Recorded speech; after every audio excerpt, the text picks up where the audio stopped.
নবী প্রেমে ডুবিয়া হাতে ধরে কালিমা পড়ে হাতে ধরে।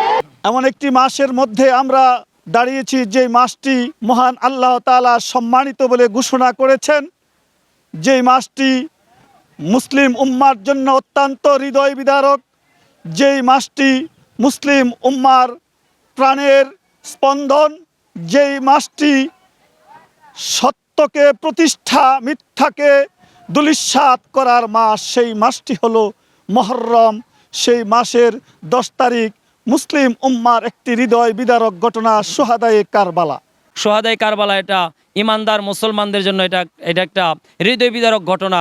কলিজার মধ্যে ধাক্কা লাগে, আঘাত লাগে, কারণ রাসূল সাল্লাল্লাহু আলাইহি সাল্লামের কলিজার টুকরা দুইজন নাতি হযরত ইমাম হাসান এবং ইমাম হুসাইন, যাদেরকে নবীজি কাঁধে তুলে নামাজ পড়তেন, আর নবীজির সেই কলিজার টুকরা ইমাম হাসান হুসাইনকে কারবালার প্রান্তরে একদল ইয়াজিদ বাহিনীরা নির্মমভাবে তারা শহীদ করেছেন।